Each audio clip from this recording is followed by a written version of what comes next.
Obviously, the economy is a hot topic these days, and there's a lot to talk about. The tumultuous year we came through last year, very unexpected, and now as we're into 2021, a lot of questions are arising as to the timing of economic recovery and what, in fact, it's going to look like.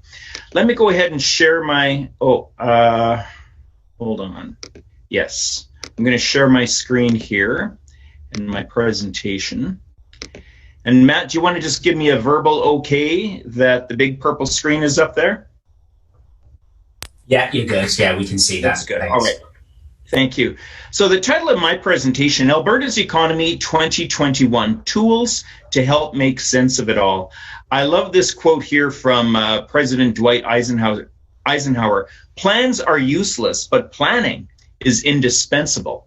And I think that really is a wise way to think about it. Plans as a static noun, as a thing that we make, are useless, but planning as an active verb as the situation changes. That is where the value is. So I'm going to sort of borrow that quote and come up with predictions are useless, especially when I think back to my predictions about a year ago, January of 2020. My predictions for the year turned out to be useless, but we never stop predicting.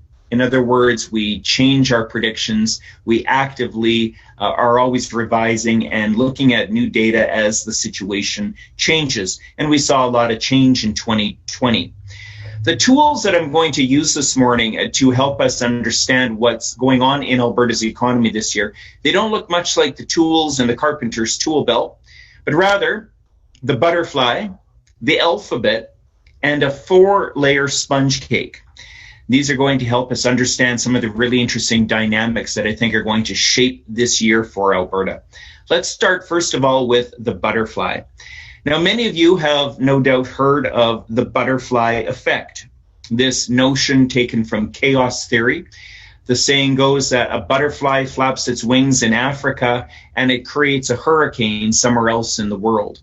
And the basic idea here is that a very small, sometimes small, insignificant action in one spot of the world can have a ripple effect, a multiplier effect that continues to build and build and build until it finally creates a hurricane in some remote location. Well, we're not going to talk about butterflies in Africa, but there was a situation somewhere in North America early this year that actually is having a big impact on us here in Alberta. The event was in Georgia on January 5th. And as many of you know, there was a Senate runoff for 2 vacant Senate seats, a runoff in the state of Georgia. Now, the Republicans were expected to take both of those seats or hold on to both of those seats. But in fact, the Democrats, a bit surprisingly, they took both of those seats. That changes the equation for us here in Alberta. And it all has to do with this, the Keystone XL Pipeline. Now, no doubt many of you are aware that the Keystone XL Pipeline has been on again, off again for almost a decade, maybe even more than a decade. President Obama, famous for having canceled the project. Donald Trump, also famous for revising the project. And now we have President-elect Biden, who has campaigned against the Keystone XL Pipeline. What changes with the Senate result in Georgia is that now, a bit surprisingly, it is a blue sweep of Washington. The White House, the House of Representatives, and now the Senate are all controlled by the Democrats. This gives President-elect Biden a lot more leeway in pushing his environmental agenda, the new Green Deal, as they call it. And his energy minister, she is quite opposed to pipelines in general. Now, before Christmas and before the Senate election in Georgia, I was suggesting that the Keystone XL Pipeline was still more likely to go ahead. My reasoning was that President Biden would need some compromise. He would need some cards to play, some ace cards to play, in order to achieve his broader vision of his new Green Deal. Tougher regulations on greenhouse gases, tougher regulations on shale oil deposits and fracking and oil production in the United States. And I view the Keystone XL Pipeline, which is already well underway, as a logical bargaining chip that President Biden could have used in order to gain Senate support from the Republicans.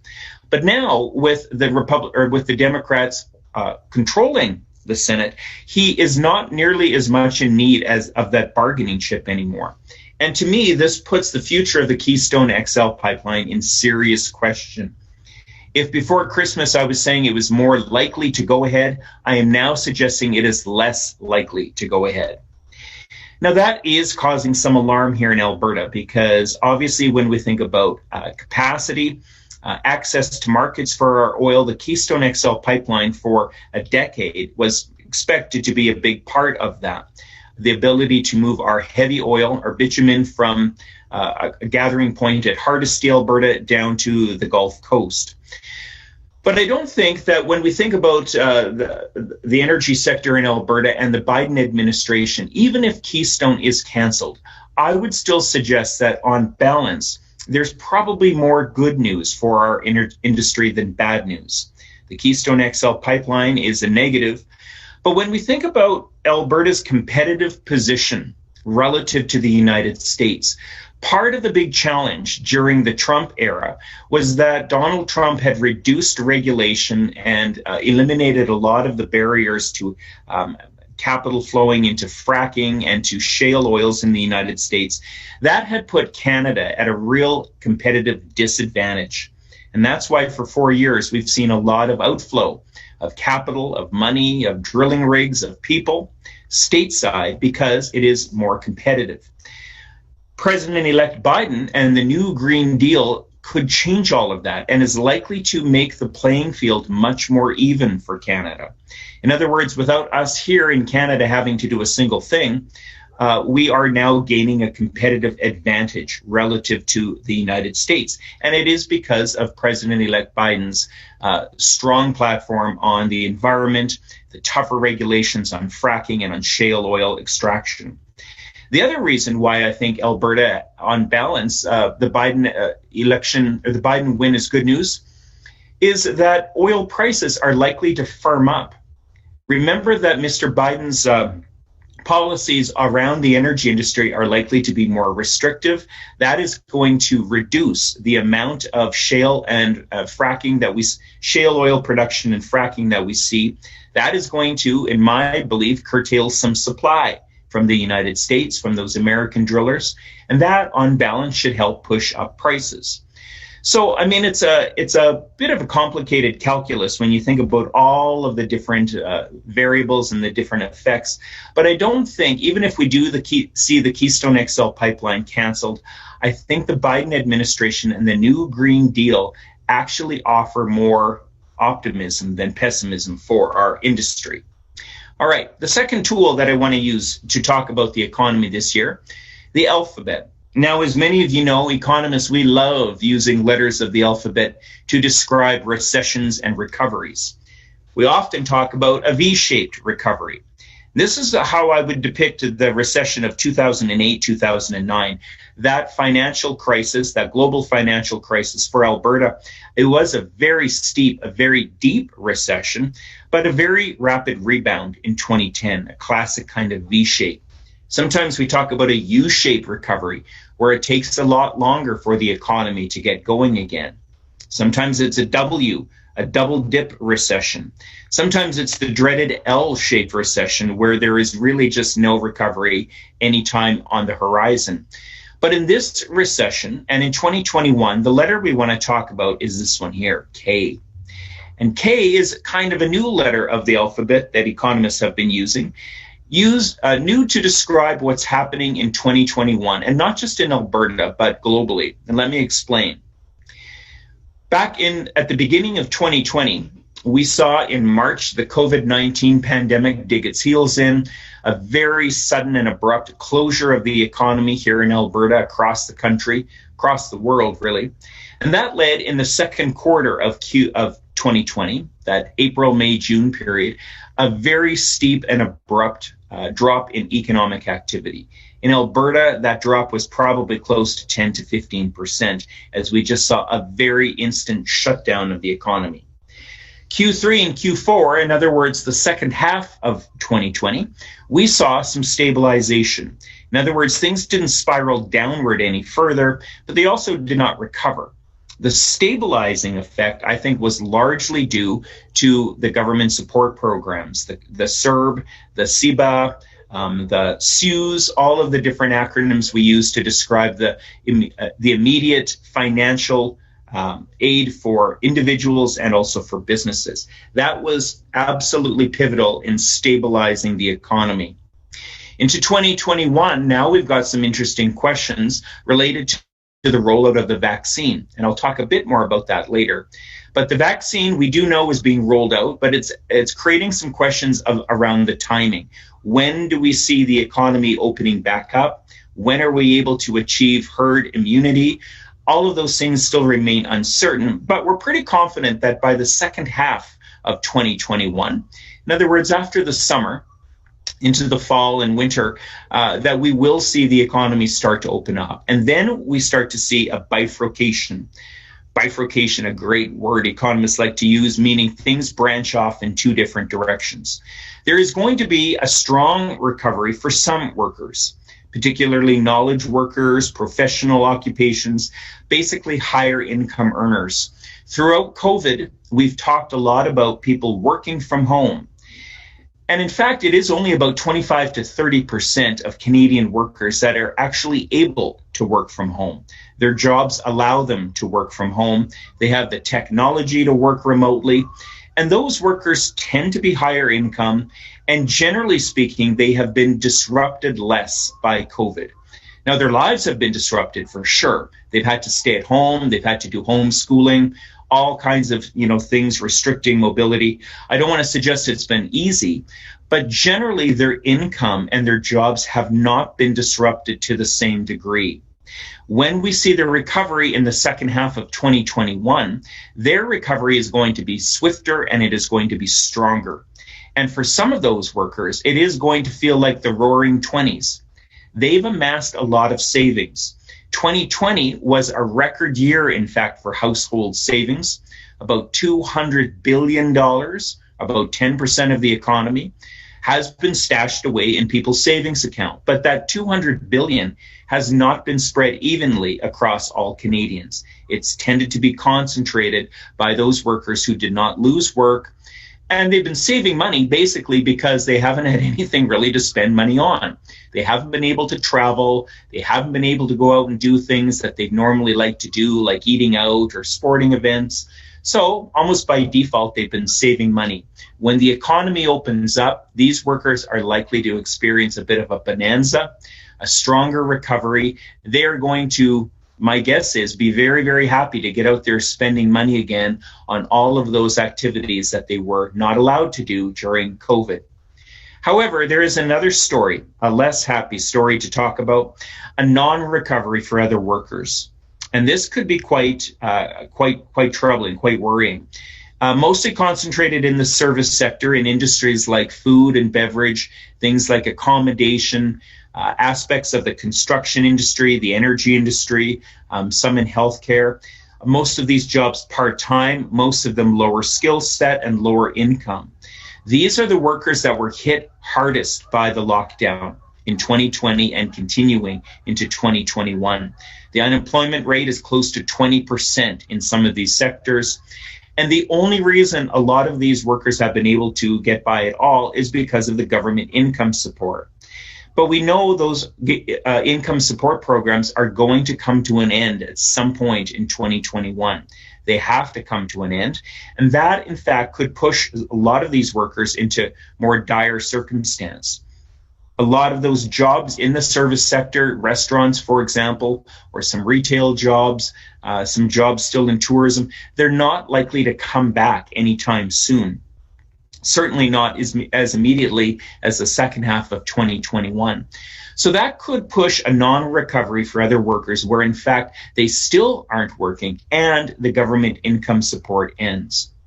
So a K-shaped recovery. Now, some of you out there might be thinking, oh, well, I'm probably going to be in that recovery bit at the top, the knowledge workers, or maybe you have technology to work remotely. So The temptation might be to think, well, I don't need to worry about this. But I think, in fact, every one of us, if we're in the recovery or the non-recovery group, every one of us, we need to pay attention to this, and we need to be mindful of the problems that this is going to create.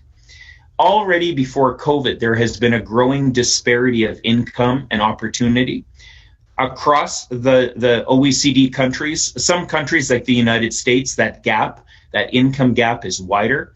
But generally speaking, it's been growing everywhere, including here in Canada.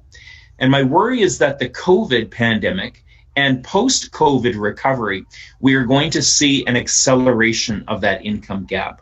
In other words, rich getting richer and the poor continuing to struggle. And when we see in any society, when we see that gap of income and opportunity grow so wide, invariably it leads to all kinds of social and political problems. So we have to pay attention to this. I'll be honest, I'm not sure what the solution is to this.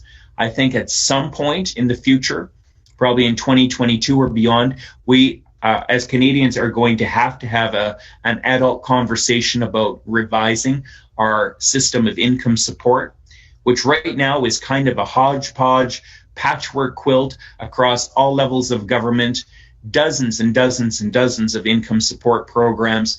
I think it's time to consolidate a lot of these and look at what makes sense for income support in the 21st century. But that question and that debate is for another presentation. So a K-shaped recovery is, I think, what we can anticipate starting sometime in the second half of 2021. The final tool I want to use to talk about, and I'll be brief with this one because I know we're running out of time, the 4-layer sponge cake. Now, for this, I need to give credit to a British economist, Hazel Henderson. She pioneered this idea of layers of the economy almost 40 years ago, and she even used the cake metaphor. So this is not my original idea. I have to give her credit. But I think it's an interesting way to think about our economy and the interactions between the different levels of the economy. And what are these levels? Well, let's talk about that first one. That top layer, the one that attracts our eye with all that beautiful fruit at the top. This is really kind of the most attractive part of the cake.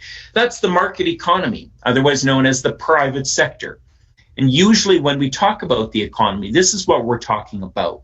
We're talking about industries like the technology sector, financial markets, resource like oil and gas extraction, real estate, entertainment, personal services, agriculture. All of those things we would call the private sector, the market economy, and largely where most of us derive our income and our jobs and occupations. So it's a pretty significant piece of the economy, but it's not the only one.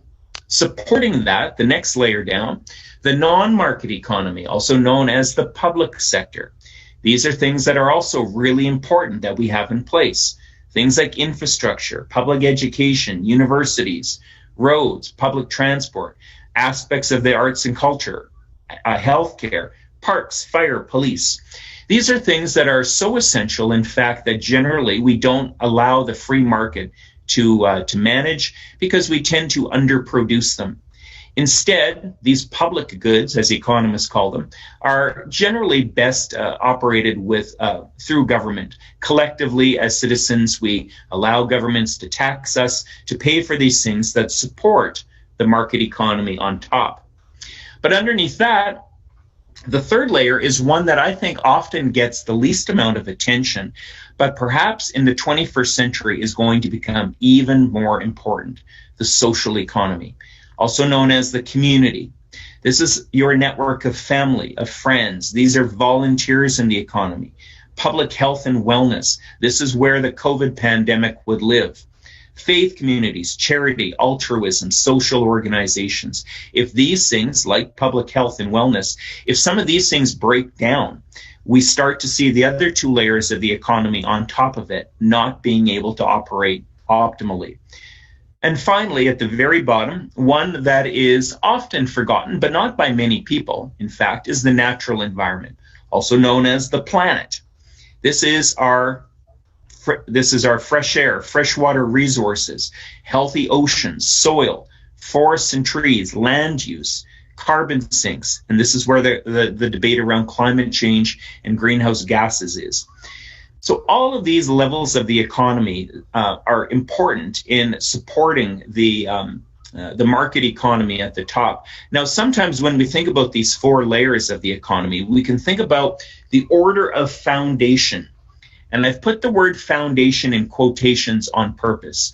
I don't want to use the word importance, because if you start to, ask, well, which is more important, polar bear habitat or my ability to have a job to provide food and shelter for my family?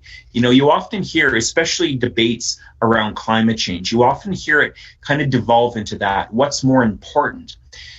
Questions of importance are impossible to answer. But I think we do need to think about, rather than thinking about one layer being more important than the other, we need to think about what layers are more foundational. And I would stack it up this way. The natural environment, if we don't have a planet in which to live, and we don't have fresh air to breathe or clean water to drink, none of it matters. None of those other layers on top are going to operate if our natural environment becomes too impaired and too compromised. The same thing with community, the next foundational level up. If we don't have social connections, if we don't have a cohesive society that even respects things like democracy and rule of law, if we don't have a healthy society, in other words, pandemics are left to ravage the health of individuals, if that community level becomes impaired, the yellow and orange bits on top aren't able to operate. And so we go all the way to the top at the market. Now, again, just because the market is the smallest box, I don't want to suggest it's not important. It's very important. And most of us would say, well, this is where our jobs are. It's just that it is not as foundational. In other words, you don't need Google to be operating in order to have fresh air. In fact, if all of us went away, the natural environment would do just fine on its own. But I think you understand the point I'm making. However, often when we have policy debates, our priorities look like this. And there's a natural reason for this. We tend to put the most priority on policies that support the market economy. And again, there's nothing evil or nothing insidious about this. It's natural that because this is where most of us live and breathe and earn our paychecks, this is naturally where we would like to see priority placed. But we have to understand that if we put less and less and less priority on those other layers, those foundational layers towards the bottom, the cake is going to become unstable. Some of you might be fans of the show Cake Wars. It's a really fun show to watch. It's one of these, it's sort of a cooking game show or contest on one of the cooking channels. I don't know. But the contestants, they come up with these elaborate cakes, unbelievable ornate cakes, most of them quite tall. And invariably, if they run into trouble, the cake starts to tip over, and sometimes it topples over, it falls over, always because the foundations were not supportive enough. So I think this is a good way to think about the four layers of our economy, the priority we put on them, but understanding the foundations at the bottom need to be stable and secure. So just to wrap up, some forecasts for 2021. And here's where I'm not going to offer predictions, but I will be predicting.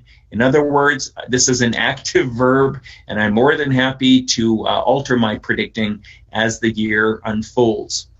We do see economic growth resuming in Alberta, probably around 3% real GDP growth this year as the vaccine rolls out.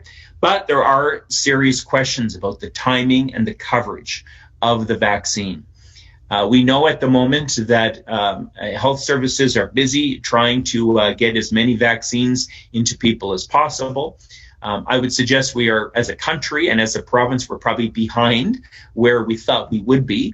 It's proving to be a little bit more challenging, in fact, getting all these vaccines stuck into people's arms.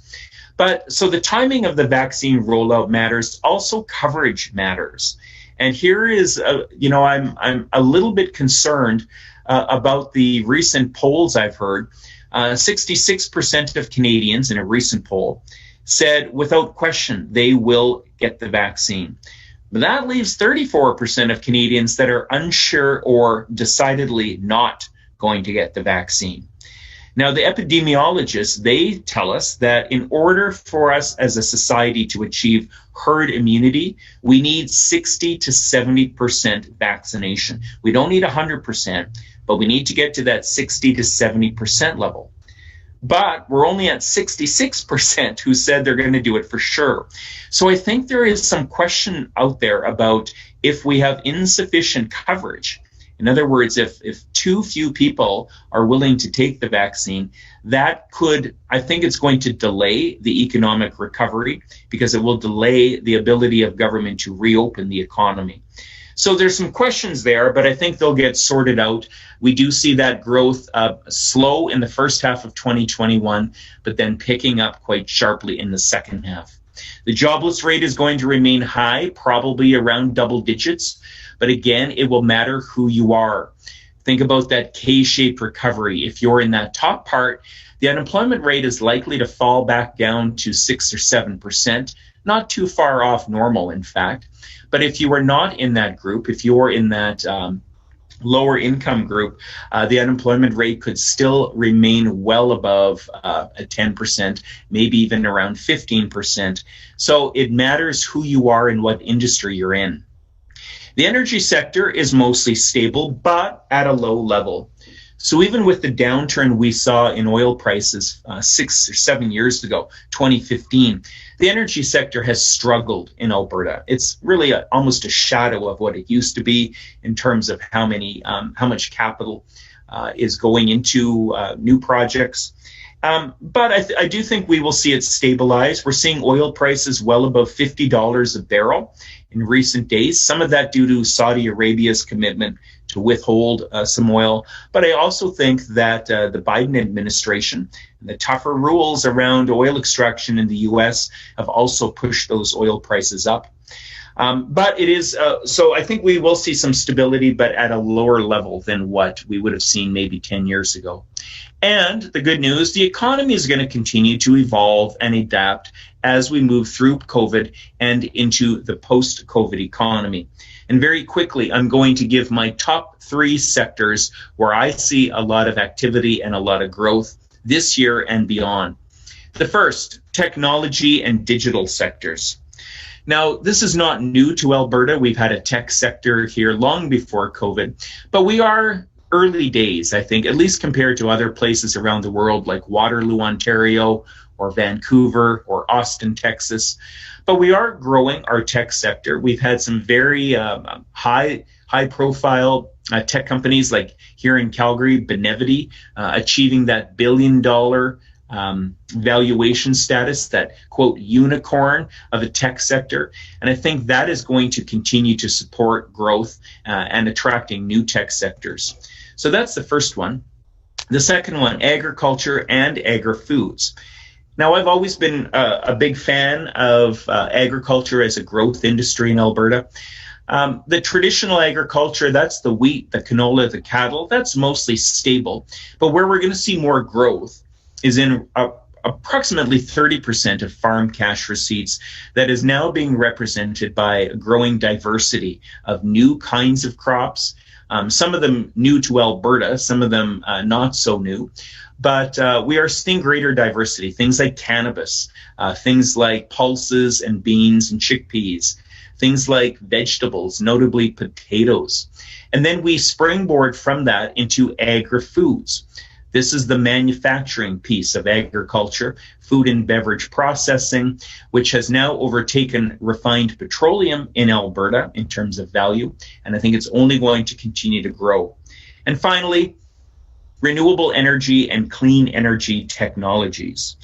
Now, Alberta, rightly or wrongly, we have developed a poor reputation, I would say, in the rest of the country, maybe the rest of the world. We're seen as a one-trick pony, fossil fuel extraction, oil and gas, greenhouse gases. This is the perception of Alberta.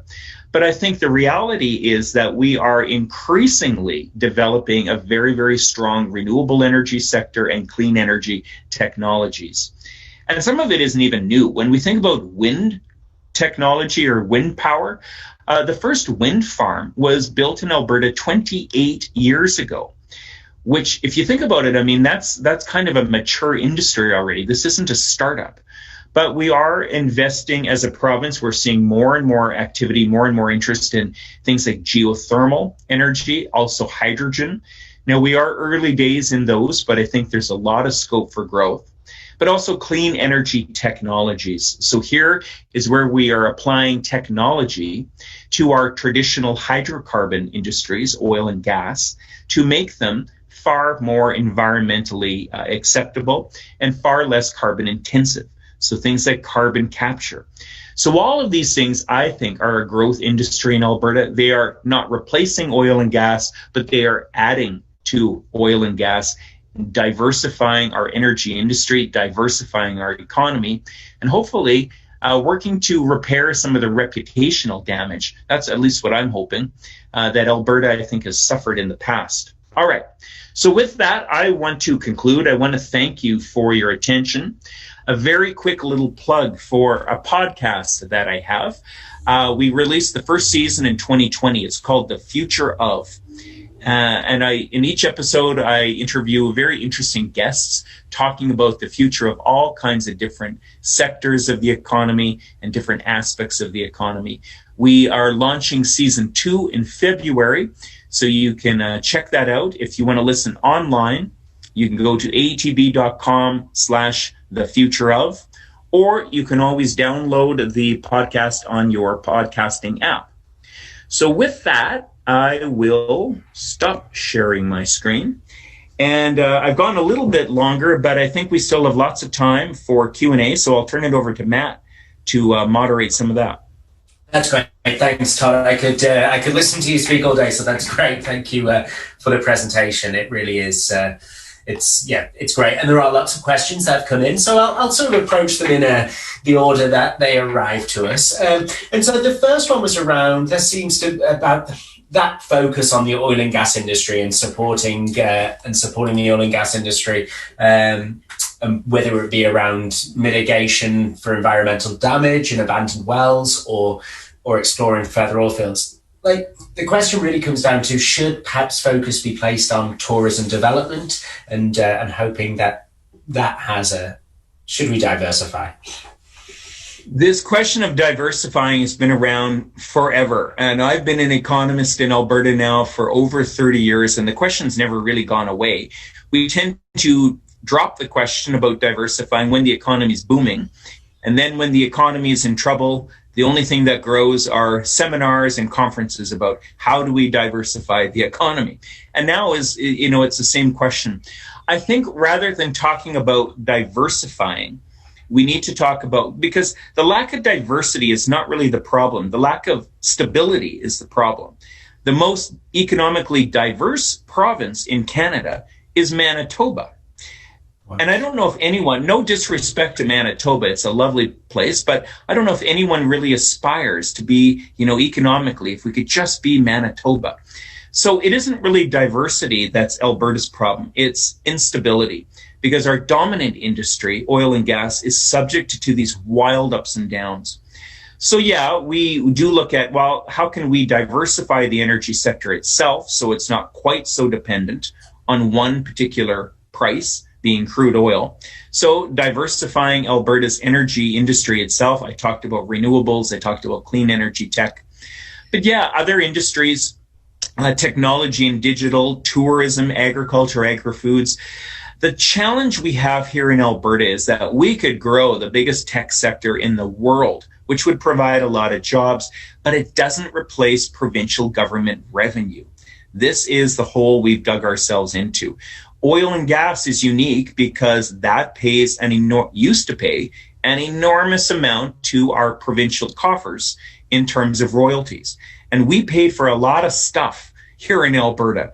Universities and roads and hospitals and schools and no sales tax and everything else we've enjoyed here on those royalties. So we can diversify our economy, and that might be something we can do for sure. I think it's a good idea.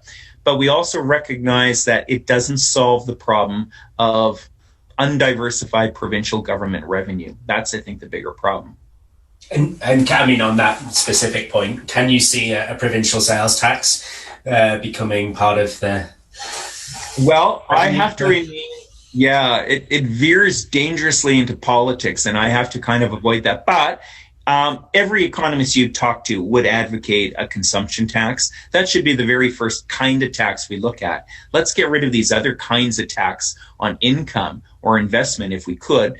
Consumption taxes are the best around, and why we don't have one in Alberta has always, sort of irked me. My prediction is within the next 3 to 5 years, under whatever government, it doesn't matter, that we will be looking at a consumption tax, simply because we're completely out of options. Okay, yeah. That will be a tough political decision for sure. And that was one of the questions, actually. Are we anticipating, this is on federal, are we anticipating an election? Do you see that happening this year, federally? A federal election? It's an interesting question. It's not my area of expertise at all, so I can't really offer a thought. I'm just as interested as everybody else if we're going to have it. So I don't know. That's great. Yeah, it's good. It's always nice to have people's thoughts. And so how would you see the future for real estate industry, especially the home building sector? Do you think it would be demand for expanding the city? I'm assuming this is from Calgary or Edmonton, or people moving out. What do you think? Yeah, well, in fact, the residential real estate market, it performed better than anyone expected in 2020. Considering it's the worst contraction we've seen since the Great Depression.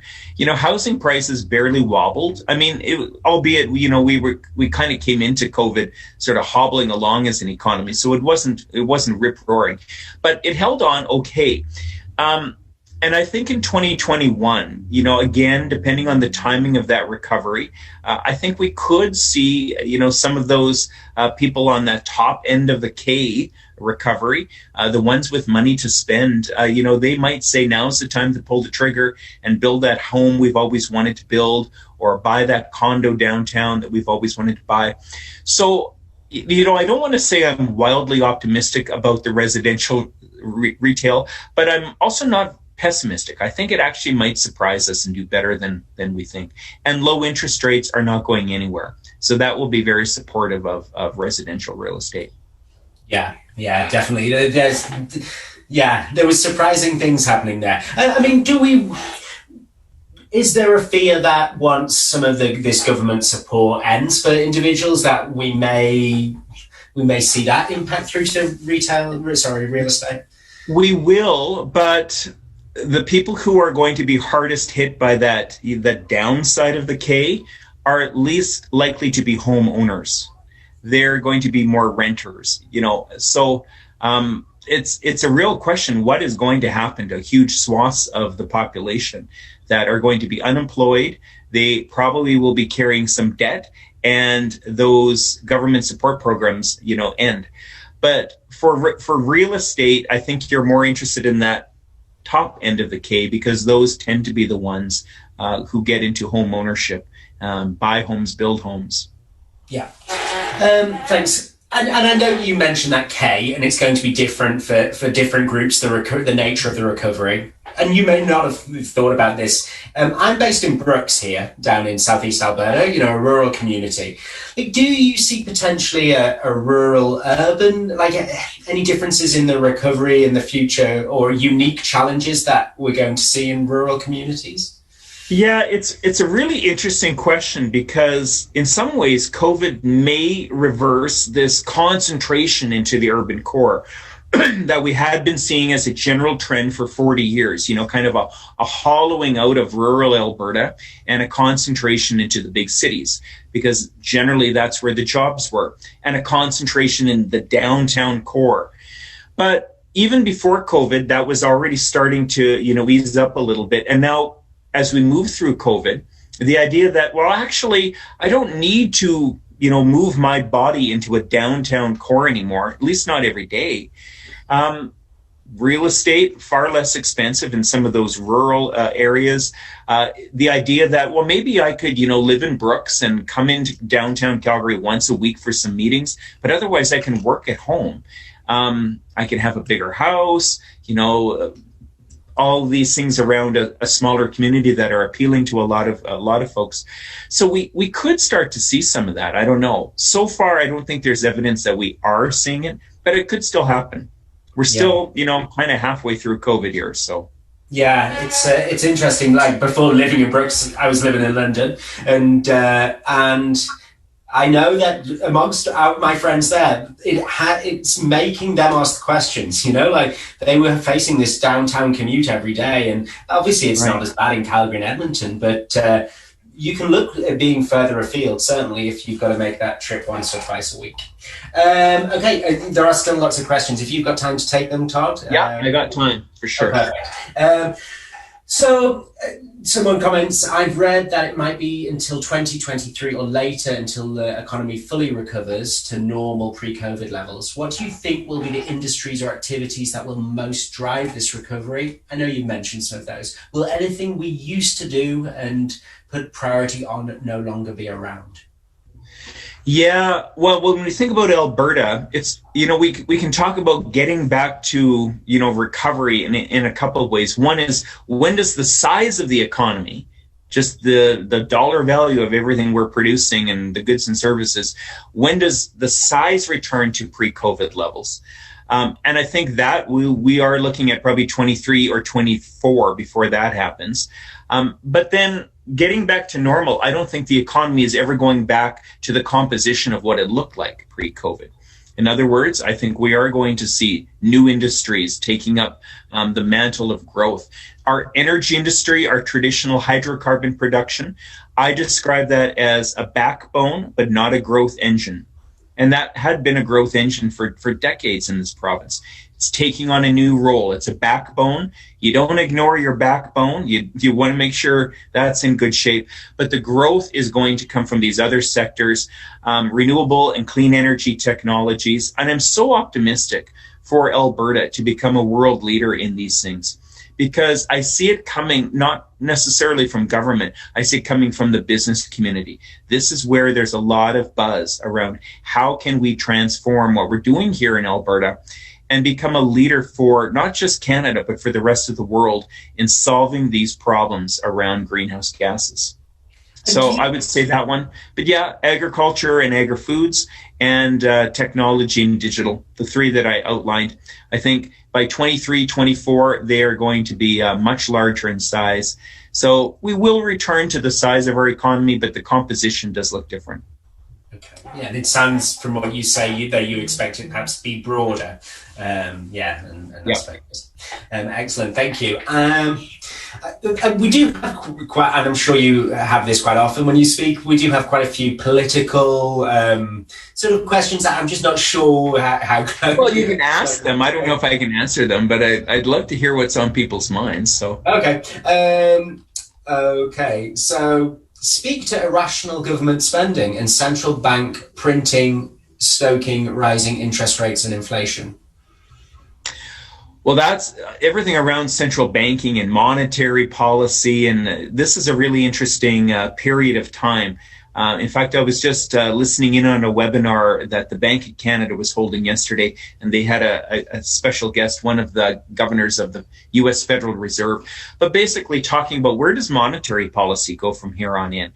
Because even looking back to 2008 and 2009 with the financial crisis, we saw central banks responding by basically metaphorically firing up the printing machine, dropping nuclear bombs of cash and liquidity on these economies. And there were lots of economists at the time that said, if you do this, we know from our textbooks that this is going to lead to runaway inflation and the US dollar is going to collapse, because we all learned this in our economics back in the 60s and 70s and 80s, and this is going to happen. But it didn't happen. It's now been 12 years since the financial crisis. There's not a whiff of inflation anywhere globally. In fact, deflation still holds a bigger threat.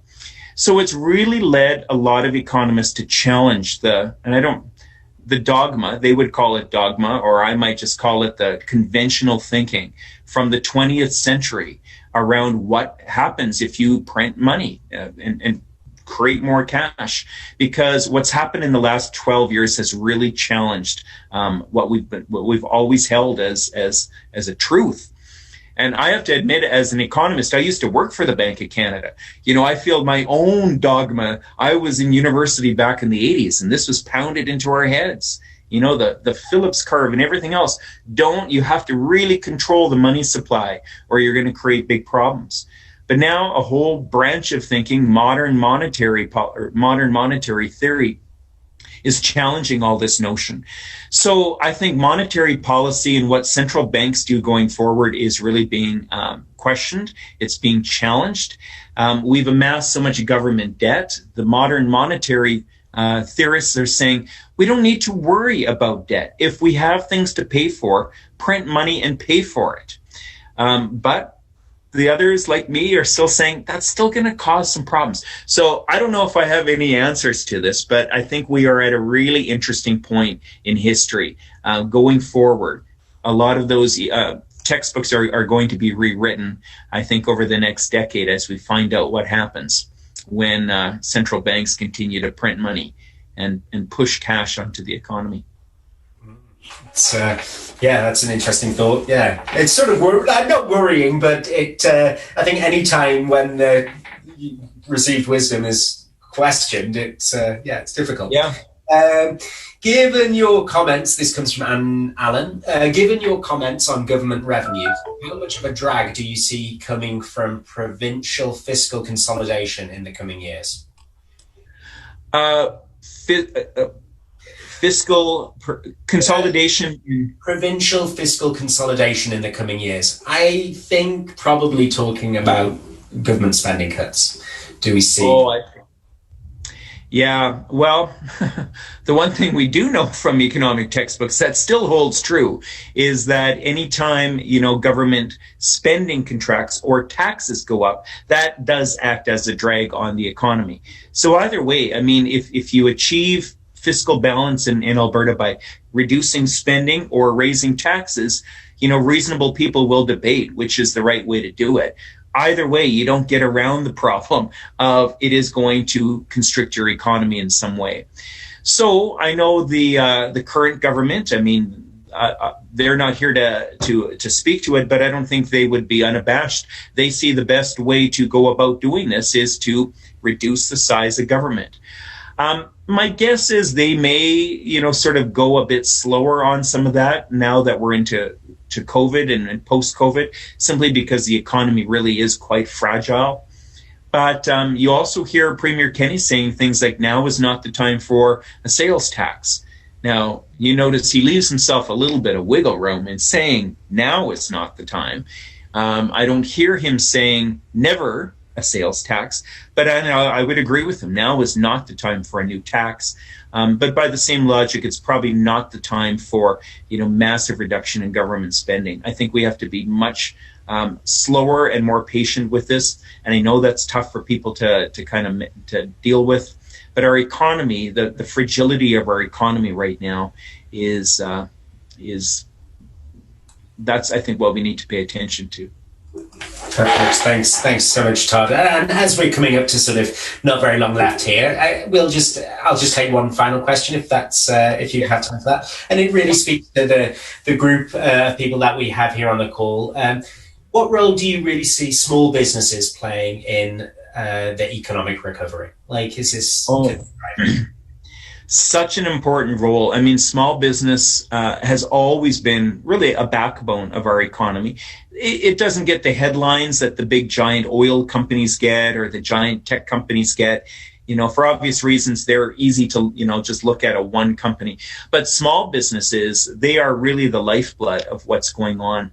And through COVID, I mean, you can't really sugarcoat this. It's been horrible for small businesses, especially a lot of the industries where we tend to see more small businesses, things like food services, things like tourism. It's been absolutely brutal for these so many small businesses. And my heart goes out to all these entrepreneurs that are struggling or that have lost business. Nonetheless, what I do firmly believe about Alberta is that we have an unlimited supply of entrepreneurial spirit. And as badly as it's been knocked down and those small businesses have suffered during COVID, I think it is going to come back even stronger in 2021 and beyond, as we start to rebuild our economy and rebuild it in a different way. I talked about the composition of our industries or our economy changing and adapting. And I think the entrepreneurs in the province, the small businesses in the province, they're the ones that are going to be leading that evolution. Yeah, that's great. And it's definitely what we've seen here at Business Link as well. You know, we have a 1-800 number that to provide business support and connect people to resources. And obviously when that week in March hit, we had some very, very hard conversations with people who are facing tremendous difficulties. But within days, we saw those people seeking opportunities and the green shoots of new businesses starting and responding. So, yeah, right. We definitely see it. And the book that you referenced, The Spiders in Space, Successfully Adapting to Unwanted Change, that book came out in 2017. My co-author and I, we are currently in the process of just finishing up a sequel called Spiders in COVID Space, where we capture some of the really compelling and inspiring stories of businesses that adapted during COVID. And what we found, I think it's fair to say, businesses don't adapt. Business owners adapt. They're the ones that do the adapting. So when you think about that, a business owner, his or her personal story of adapting might mean we wind up this business. It has a lifespan and it is over. But as a business owner, I now adapt and evolve into something new. And I think if we think about that, I mean, it's always sad to see a business go out of business. You know, it's just heartbreaking. But the business itself doesn't have feelings or emotions. It's the business owner. And the business owner is also the one that does the adapting. So I think there's always scope, even if a business becomes unviable. The business owner and the adaptability of that person, that individual, that's where the success story is going to be. Yeah, I think that's an important message for people. Yeah, definitely to think about the future, and it may be a completely different business, for them going forward. Every business has a lifespan. Every single business has a lifespan. Which is a way that so often very small business owners don't think of that because it's so personal, isn't it? I know. Yeah. You know, the business doesn't have feelings, but the person does, but I completely and I empathize for them. Absolutely, it's tough. I've not been a small business owner, but many of my friends are, and I get it how heartbreaking it is. Yeah.